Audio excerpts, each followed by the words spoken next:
All right. So thank you everybody for the invitation.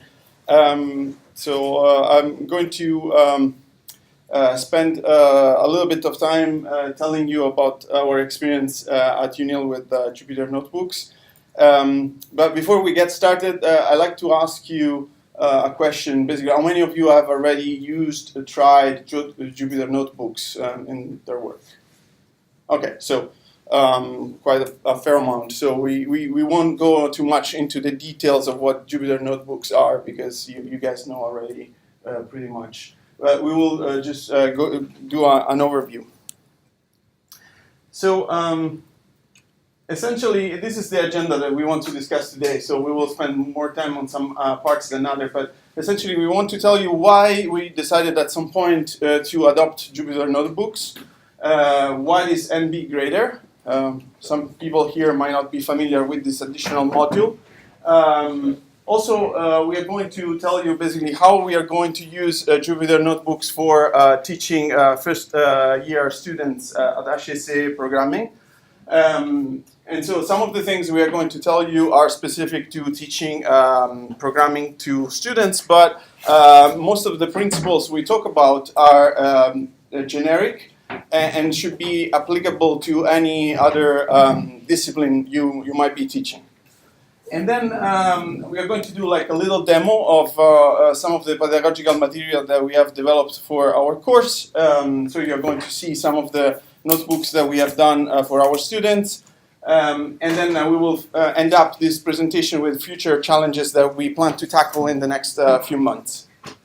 So this is the kind of problem we are trying to solve. On one hand, we would love to have basically situations where we have hackathons and basically students interacting all the time and exchanging ideas and trying out basically their stuff as they basically learn the theory behind certain concepts and try multiple times and adopt basically different techniques and different strategies in their learning. But unfortunately, we are faced in our courses with situations that resemble more the picture on my right. Animating this kind of environments is quite difficult. We end up oftentimes doing ex cathedra kind of courses, which defeats the purpose of learning by doing, right? So what are the challenges to teaching to large groups? First of all, it's very hard to engage students. You have situations where they start watching Netflix as you teach. You have people that are on Facebook and they feel smart enough to be doing multiple things at once. You have people that are completely doing something else or studying for a different course. And it's difficult also to notice because of the setup of the room. You are basically very far from some of the students on the last rows. And it's hard to basically have eye contacts with all of them. So it's hard to say whether they are paying attention or not. When it comes to programming, we need to give them like precise instructions. We need to tell them, look, you need to go to this web page, you need to download this material, you need to install this file A, B, or C. And sometimes they show up in class with very different broad of devices. Some of them show up with a Surface tablet. Some of them pretend to do their work on a mobile device. Others actually think that an iPad would do for a programming class. Others will show up with different sets of Linux devices, which might or might not be compatible with what you intend to give them as a setup. And so it's very unpredictable. So if you pretend basically to have like a setup that applies to everybody, it's quite hard. When it comes to distribute coding snippets, sometimes it's cumbersome. Yes, you can put like files on Moodle and have students to download them. But we found out even like downloading files and unzipping them for HSA students sometimes is hard. And so we had also this distribution problem. And finally, one of the challenges of teaching to such a large groups is that at some point you want to give them basically assignments every week, and obviously you want to correct these assignments. And then when you are facing a class with 600 students, then manually correcting 600 assignments is hard. So we had like the need of an interface where we could actually automate part of this tedious process. Okay? Maybe if you allow me. Sure. Well, when we speak of large groups, we mean, this problem we face then with this course of first year, 600 students in the same course. Okay, we are speaking of 600 students. Luckily enough, split into 3 segments because we were lucky enough that the big auditorium were not available for the course.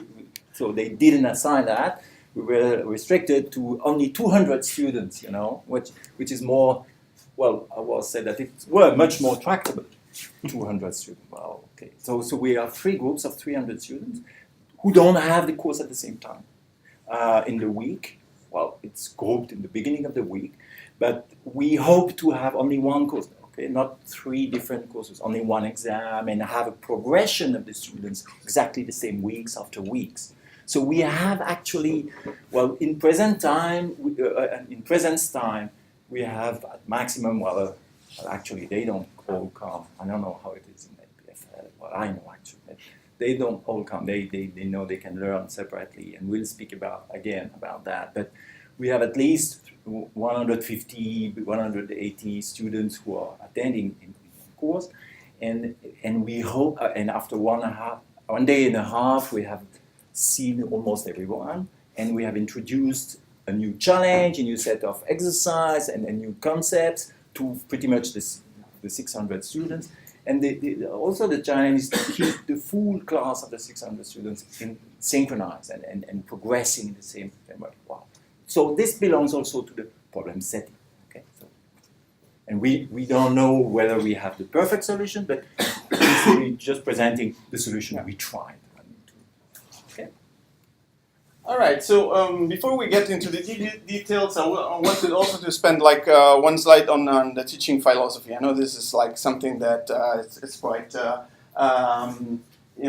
academic in a sense, but for the sake of having like a conversation later on why we did certain choices, where is this coming from? Obviously, this is the idea that is behind Jupyter is like the learning by doing. So I give you like the ability to basically play with something, and by trials and errors, basically you can, as a student, basically understand what works, what doesn't work, and what is the principle behind.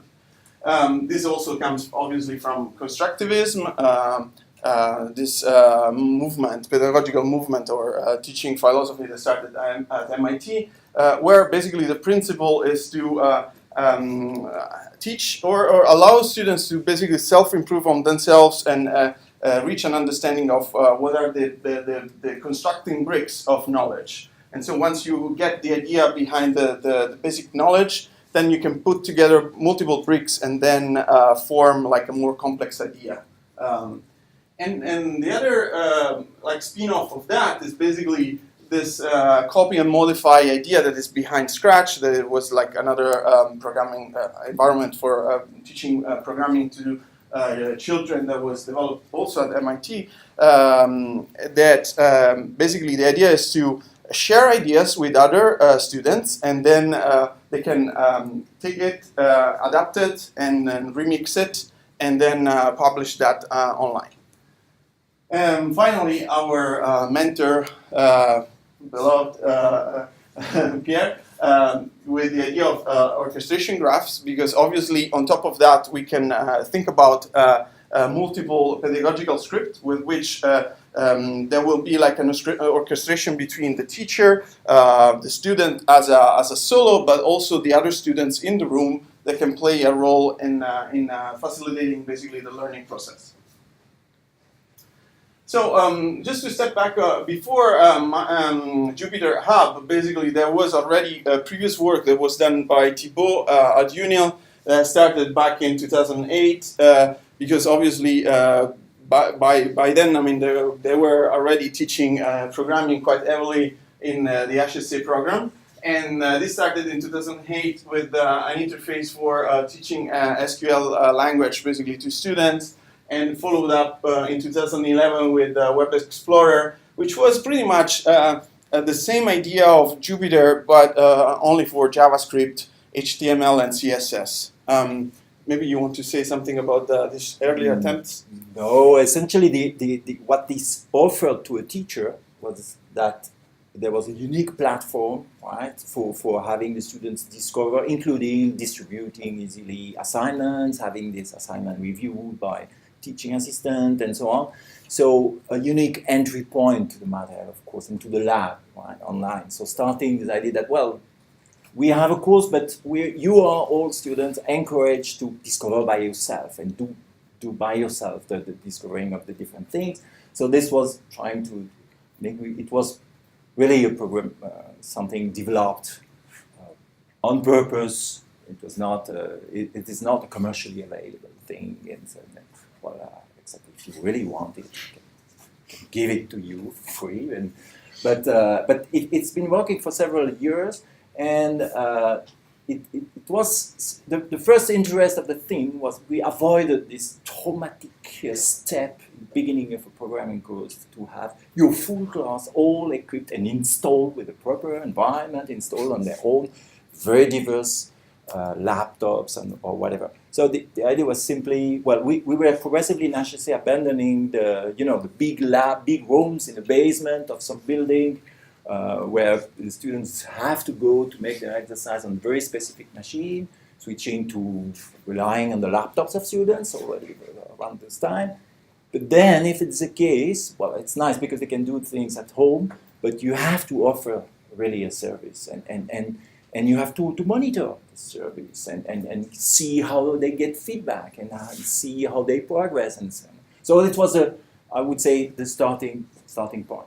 And then at some point we decided, okay, we continue, but for some reason we decided to change the support language of Introduction to Programming from JavaScript to Python for several reasons. And then we were basically stuck because obviously this tool didn't allow us to switch from JavaScript to a different language. So the limitations of this early platform are that they were kind of limited in one programming language. They were costly to maintain and develop because it was mostly Thibault with additional PhD students that was behind the scenes basically doing the development for this. So every time there was like an update, it was like very costly. The source was custom built for UNIL, and so it means that you couldn't easily republish that on a repository for others to pick up. There were lots of custom code that was working only in our environment. And then finally, what it was hard in this environment was the difficulty we had in combining basically code and textual narratives. And we will come back to this point later, but why this is important. But the narratives help also students understand what they are doing in the code. So basically, you know already, this is the Jupyter Notebook. This platform is an open source web application that allows you basically to create and share documents that contain live code. So this is code that can be executed in real time, equation, visualization, and also, importantly, narrative text, which means that also you can mix different kinds of material into the same document. So you don't have only a file that is about code and another one that is about like instructions on how to use that code or what that code means, but you can merge the two seamlessly. Plus the fact that the narrative text, you can write it in LaTeX that a lot of teachers love, you know. Yeah, exactly. Do you want to go a little bit through the architecture? Well, maybe not. If you have some questions on really what setup we did, well, the beginning. This was for the beginning of the previous aspect of the platform. Here, well, if you look a little bit on the web on how different universities deploy Jupyter notebooks for large things, they use Jupyter Hub and pretty much some similar schemes. Okay, in detail. The idea is that each time you someone logs in, maybe you know, so a lot among you already know, but each time someone logs in such a platform, then the system instances a full web server just for you as a sandbox. I mean, you cannot break anything. Well, you can break maybe the thing, but only for you, right? So it's really a system that deploys each time you log in a server for you, a web application, a notebook web application complete with access to, well, you know, students, they want to keep things for some reason, so they need persistence. So with giving also the service through an NFS server so that when they come back 2 days later, they still see their work and then they can argue, yes, I made the assignment number 73, so yes. So the persistence is useful also. So basically, there's a cluster installation that supports this thing on a cluster because when we have a lot of students working in parallel, we need some reasonable response time. So, and this is based on Kubernetes as a technology, as an orchestrator of Docker containers to develop that. But I can get into well, Pierre Olivier knows that also. There's not, you know, also other solution. We took that essentially because some universities had a few years just before already did that, and they were publishing everything. So the receipt to do that, we didn't invent it. We just adopted it here at the university. We had to adopt quite a bit at the beginning because it was still in beta and alpha, but now it's more stabilizing. And we now have, let's say, a platform where students can work on Jupyter notebooks even in a large class. Let's say that, based on a cluster of machines and some load balancing mechanisms done by Kubernetes so that you optimize a little bit the resources. For some reason, we don't use public clouds. We don't go on Google Clouds or others. It's related to some policies at the university where they don't want the private work of students at University of Lausanne to be stored and displayed on public cloud. So they impose a little bit some restriction on the kind of infrastructure we can deploy to make these things. If it were only support, static or passive support of things for the students, could be okay. But the fact that students work and that we store their performance, their grades and everything, it's considered as private enough and has to be run on on-premise university infrastructure, which is tractable, which is doable also. So we did it. There are also other universities who have this. So I don't want to get into details too much. Yeah, but if you have technical questions on that, I mean, Thibaut is the expert here. So the interesting thing is also the connection with Moodle. So we currently have a workflow that allows us to basically, once we will get into that, but essentially to distribute homework, to grade automatically homework, and to also collect back the feedback and publish the results on Moodle. So we can talk about that later.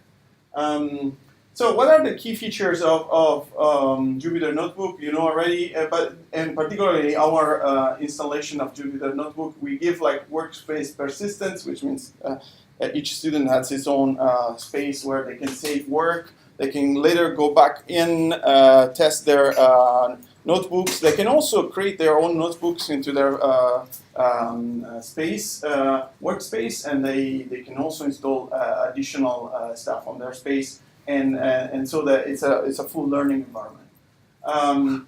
It's integrated with the University LDAP, so we obviously have their install in login credentials. So once they are logged into their the university network, they can access the environment and the stuff that we provide.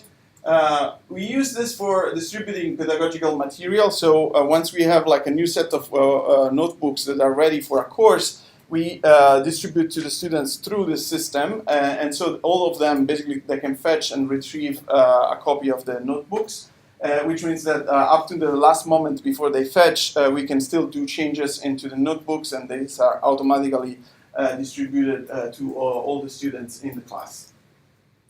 We do also automatic evaluation of assignments, and we have this integration with Moodle. So you probably all know this. This is what a Jupyter Notebook looks like. So you have like obviously it looks like Google Doc to some extent, because you have like lots of commands that allow you basically to edit the document, write text.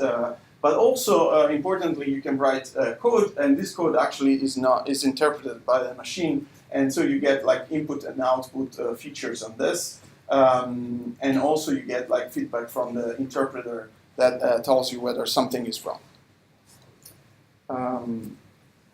Okay, so we have in our use of Jupyter notebooks, we have identified three major use of notebooks.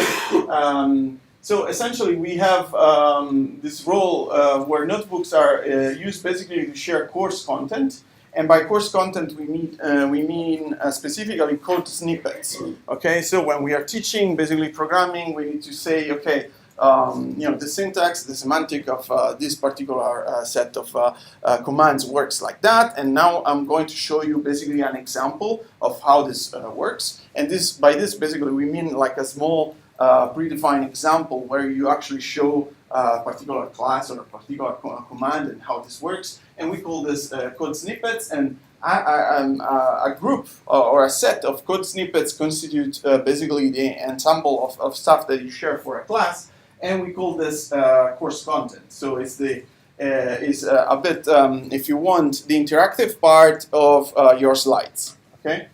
Then there is a second use for Jupyter notebooks. These are for animating in-class activities. Okay, so we want during the activities to have like interactive sessions where we give like exercises to students. They have like a certain amount of time basically to solve those exercises.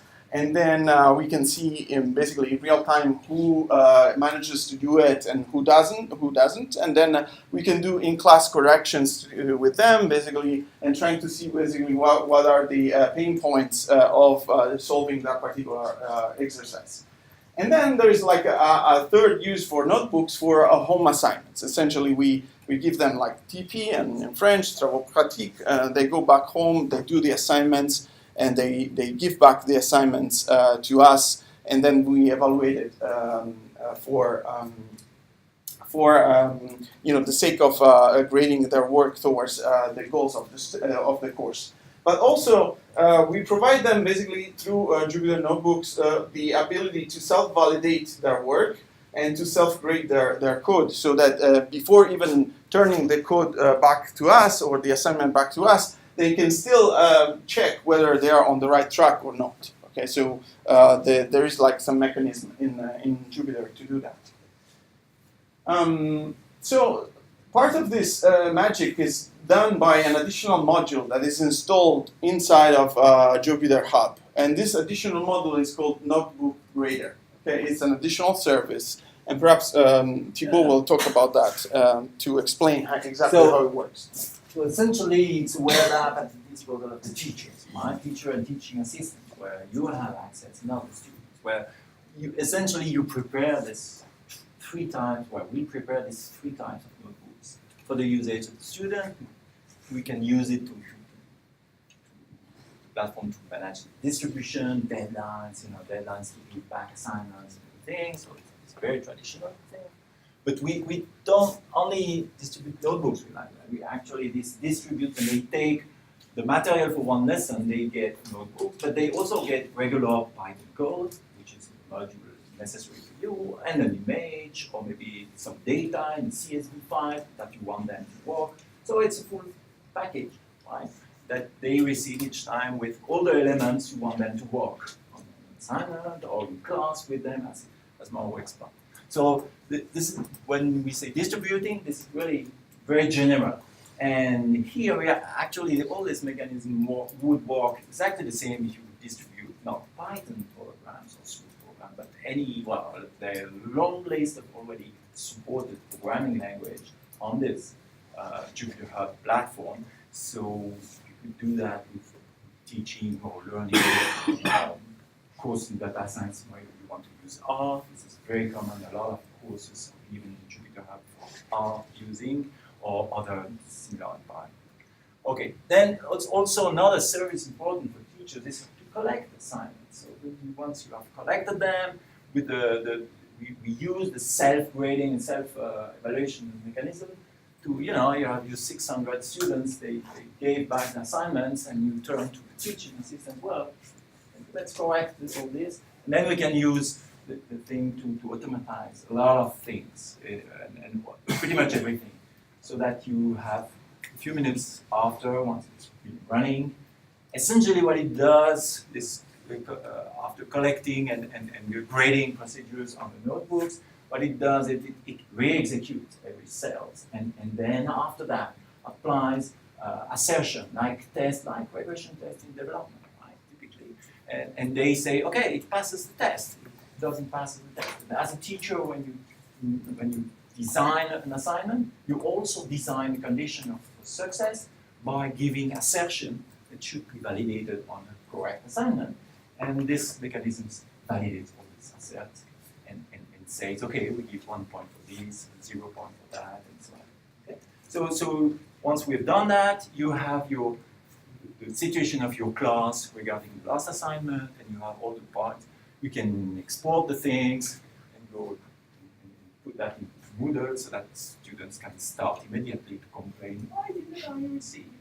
You can also distribute some feedback so that they have not only the points and the grades, but when they don't have it, we can also add manual comments, and you can also have some parts where it's not appropriate. If you have, let's say you want to have them do a correct visualization of some data that they were supposed to tweak a little bit, and then visualize properly. Well, it's something hard to assess with purely assert and logical predicates.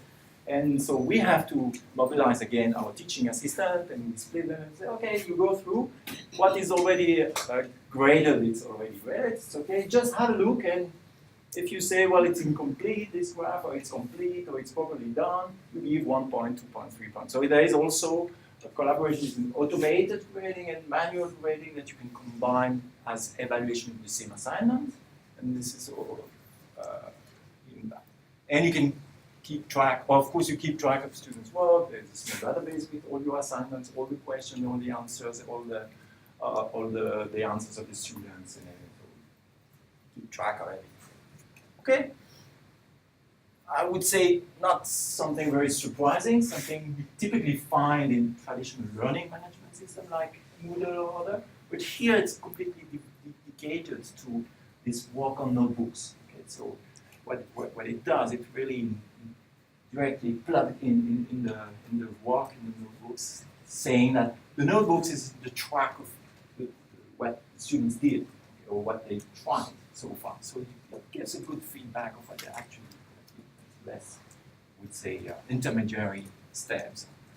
So what it looks like, you have an interface as a teacher like this, where you manage your assignments, and there's a small workflow of what happens in the assignment. You did it, you generate a version for the students, which is not the version of the teacher, because in the version of the teacher there is a solution, and the solution is very important because it's used to compare what the students did. So you generate the version for the student, you can preview that and check that what they will actually see when they receive notebook, the assignment, and then you release it and you say, okay, now you have a due date for this assignment, and then you launch, well, I can show you below, but when you have something open, then you collect them, and you have the submission.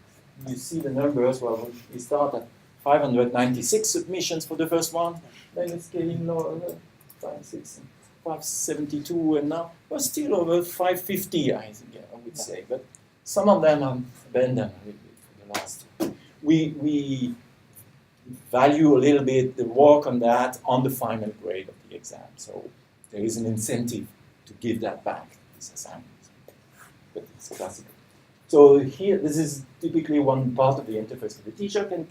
Yeah, I wanted to spend one word on this. Here you see basically C01. This is the course number.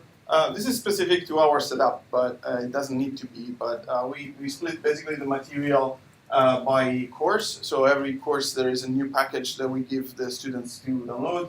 There are like 2 folders for each course. One is called course, and it contains two notebooks. One is the teacher notebook, and the other one is the in-class notebook with the exercises.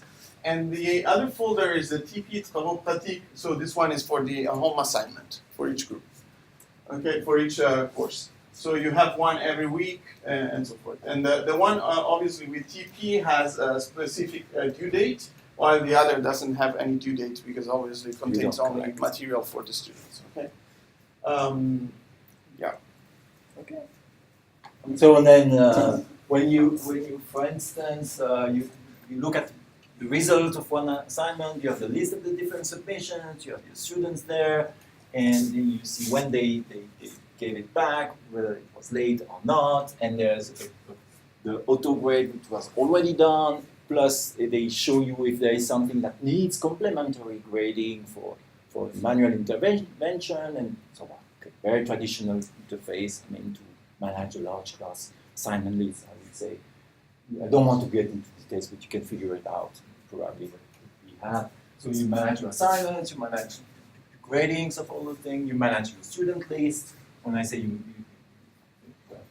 report at the beginning the student list that we have in the class, and then as the manager would say, it's essentially this part, you know, complaint of students who say, I did that, and then, well, you see, you did that. You see this timestamp one, you did late, you know, and very traditional.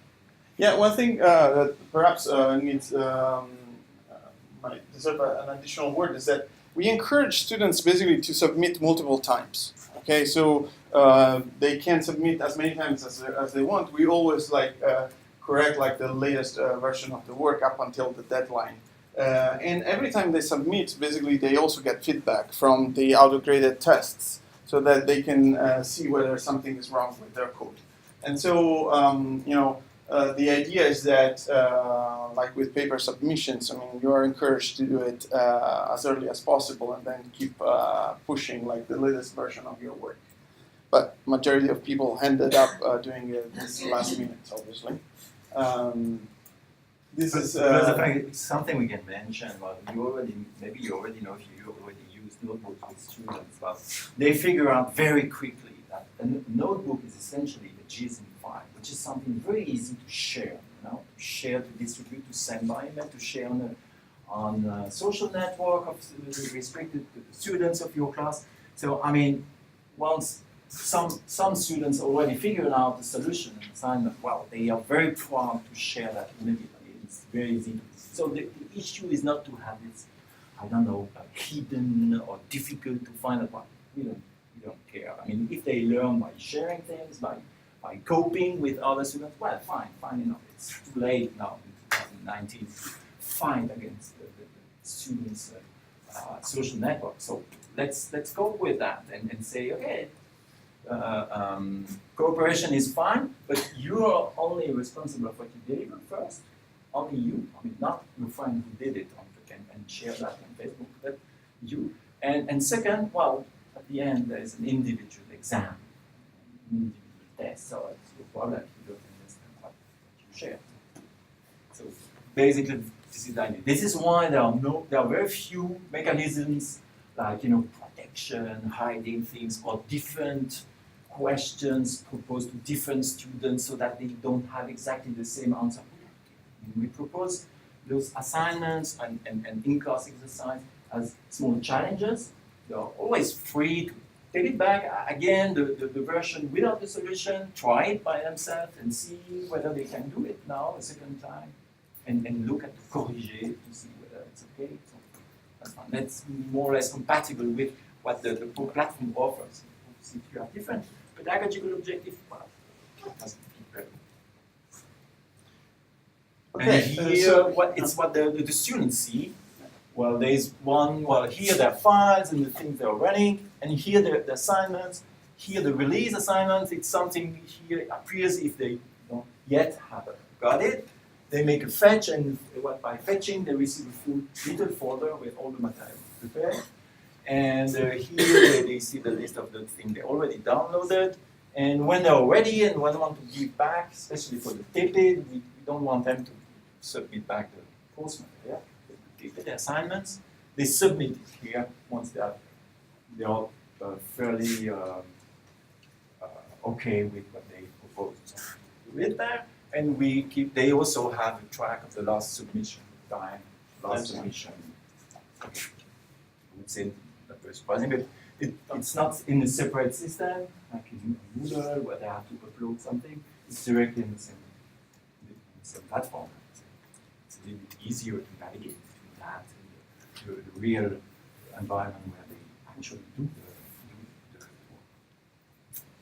work. Okay, this is the notebooks for assignments, so perhaps you might want to talk about the auto-graded tests. Yes, so this is how it appears when you, as a teacher, when you prepare a notebook. You essentially write a notebook with your narrative, plus all the requirements and everything, plus the cells of code, and you write the solution in your assignment yourself. You would like, ideally, the students to write that in their code, okay? And you put around some specific tag that say, well, this is the solution. And you keep that file. And then, if this works, well, you can use the execute, because it's a notebook, execute your own work as a teacher.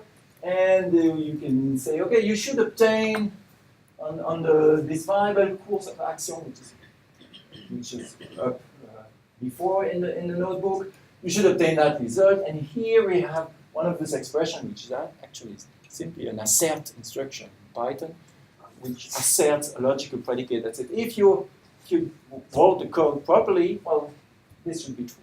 You can put 1, 2, 3, several assert like this, and you can, some of them you can show them. So you could say, it's easy. You just put return exactly this value, and then you get it. Well, not exactly, because you can put also some assert that they don't see. So you don't know how they evaluate how the system will evaluate the code. But some of them give an idea. Here, for instance, if they apply to the same data set that we propose them to use, and they select it correctly, they calculate the standard deviation of that. And if we just say, well, if you find this result to some degrees, 10 to the power of minus 12, well, that's fair, that's good enough. Probably you have a good code because it's precise enough as a result. So typically we have this alternative things. Here what we have that we don't have in traditional notebooks is that this cell has an ID, a name that you can put. And it's called an auto-graded answer. So the system that will automatically grade it knows that it has got to evaluate that and evaluate the different ones who are called auto-graded tests. And auto-graded tests contain all these things. And for the test, you say, okay, if this is okay, doesn't fail, then you give 1 point for this one, or 2 points. Can you define feedback as well? Let's say if I got a zero, zero, if you want to give qualitative feedback on the quality of the work, then you have to say with this system, you have to say, okay, then after the automatic grading, there is a second step where you give feedback as manual intervention. So there is no pre-programmed qualitative feedback with a list, and some many learning systems there is that as a possibility here in Big Data. Well, there is something. Obviously, when you execute the assert, they also get the feedback from the interpreter.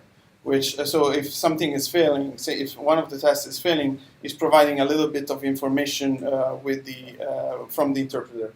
But also you can do exception handling. So if you know already what are the major mistakes that the students can do around a certain test, you can do a try and accept code and say, okay, if this happens, then show this particular message that could be shown to students. So, but this has to be designed in the pedagogical material. It's not provided by default by Jupyter Hub. Well, it's regular code that you have in this one on the side, so you do pretty much what you want. And if you want to elaborate some feedback based on what the evaluation is, you do whatever you want. So it's not specific code here, it's regular. Well, but the grader, executes, and if it returns true, it's 1 point. plus you could print out stuff. Yes, exactly. So it also returns whatever. Yes, you whatever Yeah, you would exactly. put as a command with the test. So, but you have then you have no particular help to do that Yeah. except that you can program. You don't have pretty like much an what you want. exception class that comes with Jupyter, yeah, in a sense. Okay. Yeah. These are like technical details on our implementation. I already commented You that. already told most of So, this. if you want to know more how we did that for that thing. So perhaps the details we can say is that currently with our setup, we can serve around like 200 students simultaneously. So we have like hardware that should be good enough for 200 students that access the same system at the same time. Okay. If you go up to above this number, probably you need to size up the hardware correctly, because the first year we did it, we ran out into memory issues, especially when you try to do stuff that is a little bit more consuming in terms of computational power. If you have all the instances of the virtual machines that start to do like the process at the same time, they might run out of memory, and then you have like you run into issues where students don't see the results, or the whole thing basically hangs. One of the nice things is that once you have this setup under the form of a cluster, for properly load balanced cluster, well, it's very easy to add new resources if it's not enough. You can, well, you can afford. I mean, if you're allowed to add nodes, Which is well, not then an issue. It's very easy because it's completely independent from the application. You don't touch the application, you just add some nodes, like in any cluster, while you have more power or more memory and more everything exposure. So this makes it more flexible as a deployment than I would say a typical everything on a big unique virtual machine, and you say, okay, it's not big enough. Okay, let's build a bigger one. So no, it's not. It's much more scalable. But I guess all these details will be more interesting for the people that are behind the scene, basically running the service for you guys, than for people that actually are using this as a service. And we're using the Kubernetes technology, but it's not the only solution. I know that PLED already explored different not based on Kubernetes, and it's also promising ways. And actually, everything is pretty much shared in this community of Jupyter users, teachers, and people are very they like to share their experience of deployment. So you can compare different deployment strategies for these things, which is nice. And you say, oh, they here. Berkeley, they managed for 500 students, and here they put this solution, and they explain why. And they love to explain why. Shall we show like a demo of this? Yes, why not? Well, it's a little bit cumbersome with double screen, but let's try nonetheless. We cannot replicate, or I guess. You want me to work like this? Yeah. I know you are powerful. You can do this. Well, I think it's your laptop, no? Maybe a short demo to have some time for Yeah, questions. Can we do replication? Yes, I'm trying. This opens up.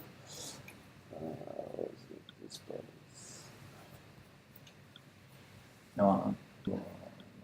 Okay. Yeah. Okay.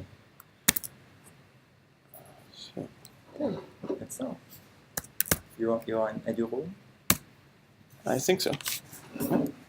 So here we just logged in the only the NB grader service. So this is the restricted area for teachers and teaching assistants, not for students. And well, it looks like very similar to what actual what we have as user also. Oh, it's just opposite. Yes. It's okay. It's not Fine. opposite for me. No, I understand. Yeah. Okay. So this is pretty much what you have here. For instance, we have the set of currently still open. We didn't grade things. You see the numbers. We started 600 student submissions for the very first one, and we now are around 511. So well, it's getting lower every week. So we are almost at the end. We will have one set. Couple of things for every for every week. So I had prepared something to avoid, You can show perhaps the. well, let's go into some content, So, of course, typical to- examples of these 3 kinds of notebooks. Let's take, I don't know, this one. So a teacher notebook is typically, well, sorry, it's a little bit small. It's in French, but I guess. Yes. Okay. We had to teach in French for the first year in HSC, so it's in French. So for instance, here the idea was to, well, we have seen in the 6 first weeks some elements to program different things in Python, so let's try on some subject, and what we take for a subject, well, a subject of their course of statistics. In this very same week, they have introduction to what linear regression is, so we say, okay, let's do it in Python. I won't teach you what really the linear regression is. It's your professor of statistics who does that, but we'll see how we can do that in Python. Okay, so the idea, so we have pretty much the same discourse that we have in the slides, but instead of being in the slide, they are in the narrative part. Plus, we code snippets, as Mauro explained. And I don't want to make you the course. In those things, in the narrative, you can also edit the things in LaTeX if you like. So it's you can imagine. And here it's a course where we progressively, step by step, build ourselves some function. We calculate the variance, and then we say, we can also evaluate the covariance of 2 variables, and then we say, about this coefficient, well, we can rewrite the formula as saying it's a covariance divided by the variance. But luckily enough, we build the 2 functions right before, so let's use that to compute the 2 coefficients of the linear regression, and here we have it. And in interest, well, personally, we have 2 forms. We have regular slides, Google Slides that we share. And we have the Google Slides so that as we are 3 teachers, we keep in sync, total sync of what we say to the students. We don't want one teacher to say something that the other didn't have, because we start with legal problems at the exam when you don't say exactly the same thing to the students. So we keep in sync with the content, and we have 2 forms of the same content. One is the notebook, the other is the traditional slide, and we use both. And personally, I like to do that because when there is some explanation or some questions, and you change it immediately and you reevaluate and you show that was essentially the idea of notebooks where who behave, let's say, as slides, and then you don't make the execution before, you do it after, so you produce. I would say I should do it in here. We should execute that, and then that, and then we say, okay, remember we this pandas data frame, here they are, we have the solution, and then we continue, and we say, okay, if we look at this file where we had to, well, this is the first look, well, what can we say about this, about that, maybe that, and say, okay, what happens here? We don't have information about what happens here, and we would like to predict a little bit what would be probably some values here. Well, let's imagine, this idea of the linear regression to obtain the slope. Can I add something? Yes. On top, if you go back on the top of the document, Yeah. one thing that also we use this notebooks for also, and the Jupyter system, is to also distribute the snippets of data that we use for the examples and for the course. So here you see basically there is like some pre-prepared path. We upload basically the small data sets that we use as examples in this folder, so all the students have access immediately to the same data, and they can play that and visualize that in the rest of the file. And obviously, when you have a large data set, you don't want to replicate 600 times the same data set to 600 workspaces, so it's easier to have them a link on the unique one. So yeah, it's typically. Perhaps you want to, for the sake of time, to switch to the. Yes. Let's see a different one. To comment on the in-class. That could be interesting. Yes, but Here? yes, No, I want to you see. were- No, it's the student one. I don't want to show the student Oh, yeah, one. that's right. Yeah? No? Let's see. So here we have the in-class. So typically we have, during the lesson at some point, say, okay, you have this. Here as a teacher, we know that the solution is that. And we have this preparation that prepares an in-class for the student where there is no solution. They will have to, to guess a little bit. And then you give the solution during the class. So there is like a couple of things that I would like to comment about here. One is this part. Essentially, we just found out a way to automate this part of the workflow as well. So we prepare just a single a notebook with all the solution, and then we mark that with specific tags. And then when we generate the notebook for students, this code is actually removed so that they don't have the solution, but we still keep it in the teacher's version. The other thing is that you see here the commentaries that are added onto the cells where students are supposed to write their own solution. So in the first year we used Jupyter, we actually experienced with the fact that when we were preparing the assignments, there were very little guidance for the students, so they were just left off with a blank cell, and they had to write like an entire snippet. And we found that for most students it was too hard. So we had to start adding back basically intermediate commentaries, basically to guide them a little bit more on the step-by-step code that was expected from them. And that we found out this year that this works much better. So we are about 80% of the students in class are able to finish the in-class exercises this time. but It's just, yes, we have to stop at yes, 5. because The room as we- is available for we okay. quite a short time in this session. Okay. I could not find So, Well, But I I think would we say- covered most of the stuff, Yeah, so exactly. I feel pretty satisfied. You can still use your side? I hope you actually got the what you came Yeah, out yeah. for, but Okay. that's it. So perhaps we can end with this. Yes, exactly.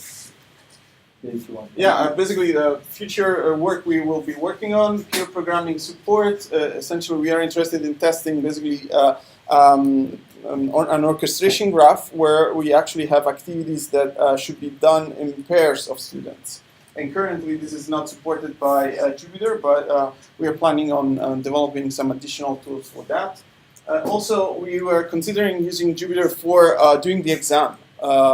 So would it be possible to use the system to do an exam for 600 students rather than giving them a multiple choice questionnaire, which is rather cumbersome.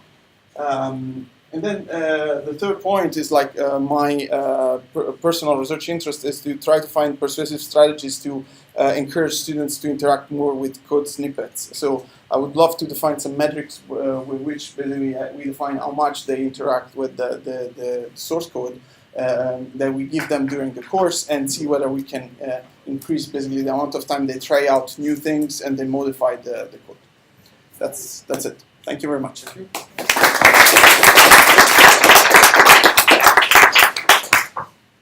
So maybe as a proposition, we can maybe mingle around a bit. You have to give the room to the Sure. people who reserve that book.